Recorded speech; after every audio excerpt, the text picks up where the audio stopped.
Students, now it's time to begin the chapter second of class 11th. All about chapter first of class 11th biology is over, and I would like to inform you that you should try to make an ID of Zoom application in order to take the online classes. In today's online classes, I have discussed about the different key points and fact for the chapter first. So everything regarding chapter first video lecture is over, and everything regarding chapter first is over. Now back to the chapter second. Actually this chapter is only for the key points for classification regarding lower organisms and higher organisms, only key classification. From the next chapter after 2 we will describe about the plant kingdom and animal kingdom. That is actually basic concept, and that is actually in your understanding. But in this lesson we are going to talk about first of all the historical view by which the different scientists like Aristotle, Carolus, Linnaeus, Ernst Haeckel, Copeland, Berkeley, R.H. Whittaker, Gray and Doolittle gave their opinion regarding biological classification time to time. So first of all we are going to talk about the contribution of Aristotle. Actually Aristotle, the name of Aristotle linked with the father of biology. Father of biology, very important question regarding NEET and every competitive examination. Who was father of biology? The Aristotle is father of biology. It is sometime linked with the name of father of zoology also. Zoology, the branch of biology that deals with the study of animal only. और biology का वो branch जिसमें plants की study करते हो botany होता है. ये क्या है? Zoology. Father of zoology, biology दोनों का नेम किससे लिंक्ड है? एरिस्टोटल से. Aristotle was first, actually they was actually philosopher, not a scientist, who gave the idea of the biological classification. He categorized the living being into group. Some groups are as Enyma and some other groups are in Anyma. Enyma are those group of organisms that has blood with RBC, red blood corpuscles, and Anyma are those organisms that has blood without RBC. That is basic key groups made by the Aristotle. And as you know that many organisms do not bears blood like plants. So almost the Aristotle theory was actually long time accepted, but it was actually failed because many group of living beings are not either placed in Anyma or Enyma. यहाँ पे थोड़ा सा टिक कर दूँ कि आपको अगर board वगैरह में या फिर कम्पिटिटिव नीट्स वगैरह में पूछा जाता है तो इसका ट्रिक है. ए मीन्स होता है एब्सेंट. क्या एब्सेंट? आरबीसी एब्सेंट होता है. ठीक है. अब बात करते हैं कैरोलस लिनियस. सो एरिस्टोटल की थ्योरी फेल क्यों गई? Because he categorized only two groups, that is on the basis of blood, while many other organisms possess no any kinds of blood. For example, animals. In 1758, keep in mind 1758, the Carolus Linnaeus was first scientist who provided the conceptual data for the group of living organisms, and he also categorized the two group of organisms. One group is the plants, another group was actually the animals. The group of plants and group of animals. The group of plants was actually named as the kingdom plantae. Kingdom plantae. And group of animals actually called as kingdom Animalia. Animalia. So according to Carolus Linnaeus, there was two group, the kingdom plantae and kingdom Animalia, and these two, on this basis these two are called as two kingdom classification. Two kingdom classification. So who gave the two kingdom classification? It should be in your mind, the Carolus Linnaeus, and that theory was actually also long time accepted, and that was actually conceptual theory. Aristotle theory was not conceptual because some organisms do not possess blood. But according to Carolus Linnaeus, which kinds of organisms are called plants? Listen carefully.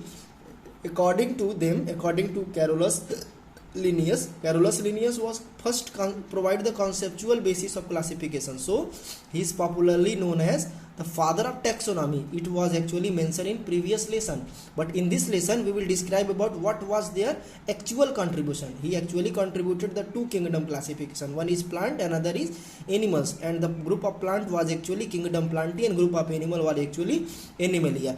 And which kinds of organisms are said to be plants and which kinds of organisms are said to be animals? Listen carefully. According to Carolus Linnaeus, those organisms having the property of they are non-motile, means the first condition for plant, the organisms should be a plant, they should be non-motile. अगर कोई organisms non-motile है तो absolutely किस में place होगा है? Plants में, ठीक है। और कौन से ऑर्गेनिजम्स एनिमल में प्लेस किए गए? दैट इज अगर कोई मोटाइल है, कोई चल फिर रहा है तो तुरंत किस में प्लेस हो जाएगा? एनिमल्स में। दूसरी कैटेगरी क्या बनाया उन्होंने, किसने? कैरोलस लिनियस ने। According to Carolus Linnaeus, the condition for the plants, condition for the organisms to be a plants, that is second condition was actually they all are autotrophic. Autotrophic means they are actually photosynthetically active, means they can able to make their own food through the process of photosynthesis. means ये actually plants में characteristic features होता है कि plants अपना भोजन, अपना खाना खुद बना लेते हैं, ठीक है, with the help of a special kinds of features that is actually known as the photosynthesis. और इसकी क्या उसका डिफरेंस था? ये कौन होते थे? हेट्रोट्रॉपिक, ये अपना खाना नहीं बना पाते थे, हेट्रोट्रॉपिक. सो उन्होंने बताया कि जैसे कोई पर्टिकुलर एक ऑर्गेनिज्म से वो नॉन मोटाइल है तो ये नहीं देखा कि क्या उसकी अदर फीचर्स है, तुरंत प्लेस कर दिया प्लांट्स में. उसके बाद उसका दूसरा कंडीशन क्या होना चाहिए कि अगर वो ऑटोट्रॉपिक है तो वो एनिमल्स नहीं होगा, प्लांट्स होगा. माने नॉन मोटाइल के साथ साथ ऑटोट्रॉपिक. अगर ये एनिमल है, अगर ये नॉन मोटाइल है, ऑटोट्रॉपिक नहीं है, तो ये कहीं नहीं प्लेस होगा. अगर ये एनिमल है, अगर ये ऑटोट्रॉपिक है और नॉन मोटाइल नहीं है तो भी कहीं नहीं प्लेस होगा. कंडीशन क्या होना चाहिए इसमें जाने के लिए? ऑटोट्रॉपिक भी होना चाहिए, नॉन मोटाइल, और एनिमल होने के लिए मोटाइल और हेट्रोट्रॉपिक. तीसरी कंडीशन उन्होंने दिया सेल वॉल का. सेल वॉल यानी कि ऑटोट्रॉपिक, नॉन मोटाइल और सेल वॉल तीनों होना चाहिए. बॉडी के ऊपर एक स्पेशल, सेल के ऊपर एक स्पेशल लेयर होना चाहिए जिसको सेल वॉल बोलते हैं. ये कंडीशन 3 दे दिया. और एनिमल्स के लिए बोला कि इसमें सेल वॉल नहीं होना चाहिए, यानी कि इसमें सेल वॉल अगर होगा, अगर मोटाइल भी हेट्रोट्रॉपिक है तो कहीं प्लेस नहीं होगा, ठीक है. इसके बाद बहुत सारे कन्फ्यूजन क्रिएट होने लगे. फॉर एग्जाम्पल कन्फ्यूजन किस बात का? हम कन्फ्यूजन की बात करते यूग्लिना और फंगी को लेकर के, ठीक है. यहाँ दिख रहा होगा यूग्लिना और फंगी को लेकर के बहुत सारा कन्फ्यूजन क्रिएट हो गया. किस टाइप का कन्फ्यूजन? यूग्लिना एक्चुअली मोटाइल था और क्या था? ऑटोट्रॉपिक था. फंगी क्या था? नॉन मोटाइल था और क्या था? हेट्रोट्रॉपिक था. यही कन्फ्यूजन शुरू हो गया. मतलब यूग्लिना मोटाइल था. अब यहाँ पे देखो मोटाइल कौन है? एनिमल्स है, चलो इसमें आ गया. लेकिन आगे लिखा हेट्रोट्रॉपिक होना चाहिए और ये क्या है? ऑटोट्रॉपिक. यहाँ पे क्या है कंडीशन? हेट्रोट्रॉपिक, तो ये यहाँ नहीं प्लेस होगा. अगर हम मान लेते हैं ऑटोट्रॉपिक है प्लांट्स के लिए, चलो प्लांट्स में आते हैं, लेकिन प्लांट्स का दूसरा कंडीशन क्या है कि वो नॉन मोटाइल, लेकिन यूग्लिना क्या था? मोटाइल था. अब यहाँ पे प्रॉब्लम इसके लिए शुरू हो गया. तो आया कौन सा? थर्ड, यानी कि अर्न्स्ट हैकेल का 3 किंगडम क्लासिफिकेशन. 2 किंगडम क्लासिफिकेशन किसने दिया था? कैरोलस लिनियस ने. इसके बाद थर्ड यानी कि 3 किंगडम क्लासिफिकेशन शुरू हो गया, ठीक है. इस पे आप अच्छे से फोकस करेंगे तो समझ पाएंगे, ठीक है. 1 किंगडम क्लासिफिकेशन था ही नहीं, सीधे 2 किंगडम क्लासिफिकेशन शुरू कहाँ से हुआ? कैरोलस लिनियस ने, ठीक है. इसलिए मैं एक एक्स्ट्रा एरिस्टोटल का नाम प्लेस कर दिया, इसका कोई मतलब ही नहीं है. But you should remember our actual biological classification and their history will begin from point 2, that is Carolus Linnaeus. तो ये इसकी फेल्यूर क्या थे इसको आप अपने कॉपी में लिख दीजिएगा. The Carolus Linnaeus enable to describe the features of, enable to describe the place the euglena and fungi. Now back to the Ernst Haeckel. Ernst Haeckel 3 kingdom classification के लिए पॉपुलरली जाने जाते हैं. So who gave the 3 kingdom classification? 3 kingdom classification Ernst Haeckel. दिमाग रहे 1866. He gave the 3 kingdom as Protista और बाकी 2 को कैरोलस लिनियस के अकॉर्डिंग लिया. देखो इसके बाद ये हम क्यों स्टडी करते हैं? क्योंकि कोई किसी को इग्नोर नहीं किया, न्यू किंगडम ही ऐड किया और पुराने 2 किंगडम को रिटेन करते गए. यानी कि प्रोटिस्टा के बाद बाकी दो किंगडम कैरोलस लिनियस के अकॉर्डिंग था। कौन कौन? Plantae and animalia. उनके कैरेक्टरिस्टिक फीचर्स के साथ कोई छेड़छाड़ नहीं किया, यानी कि according to Carolus Linnaeus those organisms are plantae in which the motility are found, cell wall are found and they are autotrophic, and those organisms that are animalia in which the non-motility those organisms are plantae in which non-motility are found, cell wall are found and autotrophic, and the organisms that are actually motile जो चल फिर सकते हैं heterotrophic है और cell wall नहीं होता वो एनिमेलिया में। लेकिन ये दो कैरेक्टरिस्टिक फीचर्स को रिटेन किया, मतलब उनके साथ कोई छेड़छाड़ नहीं किया। न्यू एक टाइप का किंगडम बना दिया, किंगडम प्रोटिस्टा, और इसकी खास बात को रखा in this kingdom only the unicellular living organisms are placed. Unicellular organisms are placed. Which kinds of organisms are said to be unicellular? Single cell, but their cell is true. True means they all are true regarding all except that true nucleus, true cytoplasm, true cell wall, everything. They should be single cell and their cell is true type. ठीक है। बाद में कुछ ऐसे भी organisms थे जिसके nucleus का न्यूक्लियर मेम्ब्रेन जो है डिफाइनाइट नहीं था। For example the prokaryotic living organisms. Prokaryotic organisms are those organisms that are almost bacteria. Bacteria में क्या होता है कि सेल तो होता है, सिंगल सेल ही होते हैं, बट उसमें एक डिफाइनाइट न्यूक्लियर मेम्ब्रेन नहीं होता है, न्यूक्लियर मेम्ब्रेन नहीं होता है। इस वजह से ये प्रो यानी कि प्रिमिटिव टाइप के कैरियन है, मतलब कैरियन मीन्स होता है न्यूक्लियस, यानी कि इसका सेल जो है ट्रू होता ही नहीं है।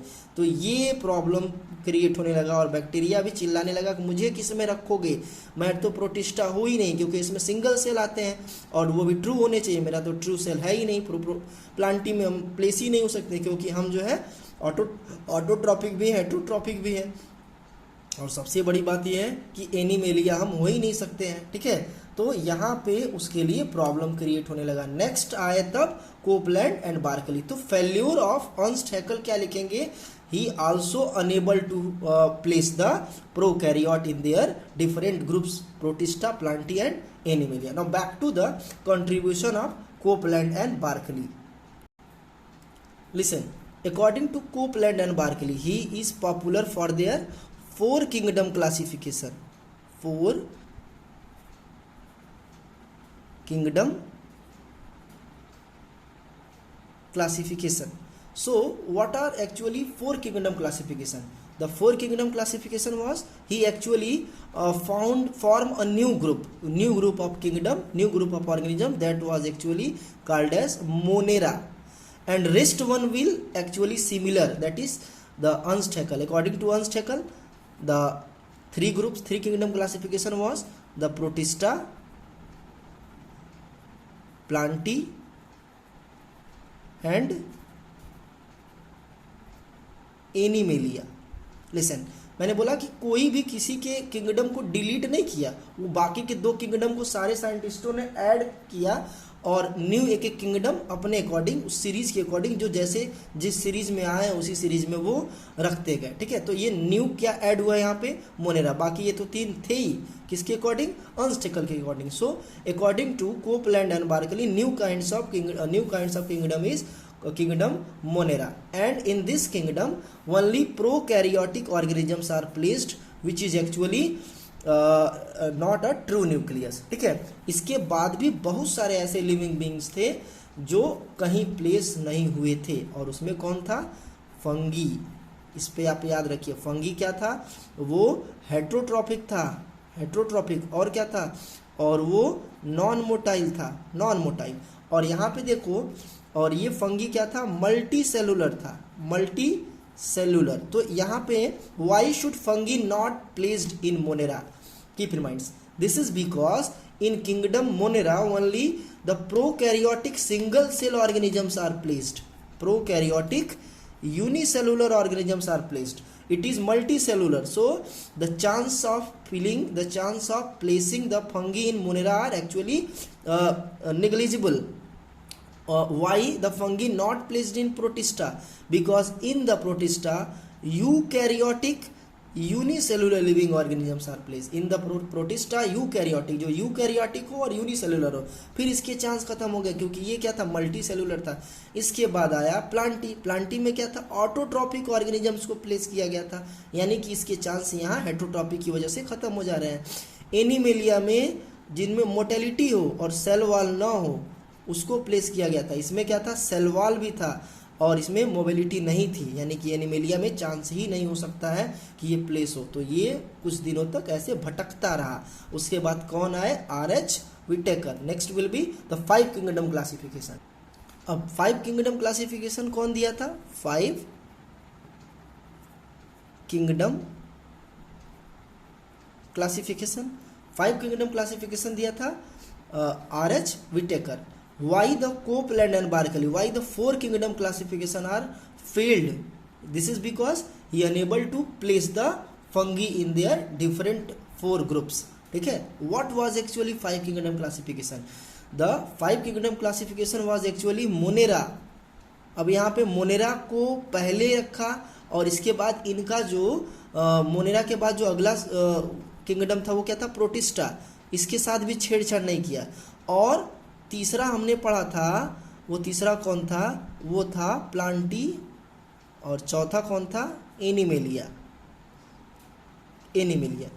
इन्होंने क्या किया कि प्रोटिस्टा और प्लांटी के बीच में एक new organisms, new group of organisms को प्लेस कर दिया जिसका नाम दिया फंगी. यानी कि अब ये प्लांटी 4th नंबर का और ये एनिमेलिया 5वें नंबर का किंगडम हो गया. सो ही kept the Monera, Protista, Plantae and Animalia. Why he placed the fungi in between Protista, Plantae, not above the Monera? This is because actually the fungi is multicellular, well developed than Protista, but less developed than the Plantae. So he placed in between the Protista and fungi. There was other many characteristic features by which we will describe you why R.H. Whitaker theory of 5 kingdom classification is most popular. Actually it is in your syllabus and you should take it seriously. And you can see there are 3 star. 3 star means it is 3 star means it is very important. You can see the 3 star. 3 star means it is very important. The 5 kingdom classification is very important regarding the class 11. Monera characteristic features over, Protista characteristic features over, Plantae and Animalia characteristic features over. It means केवल fungi ही बचा था जिसको अभी तक कोई जगह नहीं मिल पाई थी. और फंगी को कहाँ प्लेस कर दिया उन्होंने, फंगी किंगडम, फंगी वगैरह में प्लेस कर दिया. तो ये 5 किंगडम क्लासिफिकेशन हो गया. इसके बाद एक और लिखा है जो आपके सिलेबस में नहीं है लेकिन कभी कभी नीट में पूछता है कि ग्रे और डुलिटर का क्या कंट्रीब्यूशन था in the biological classification. Actually he later categorise the Monera in 2 group, the archaebacteria and eubacteria. Archaebacteria and eubacteria. It means the true type of bacteria and false type or primitive type of bacteria. But it is not in your syllabus. But you should take it. You should write it in your copy regarding the contribution of Gray and Doolittle. So 5 kingdom classification is over. What was 6 kingdom classification? The archaebacteria, eubacteria 2. The Protista 3, fungi 4, Plantae 5 and Animalia will be 6. So that's why the 5 kingdom classification till 5 kingdom classification is in your syllabus, and later it will be described what was the basic concept of 5 kingdom classification given by R.H. Whitaker. Thank you.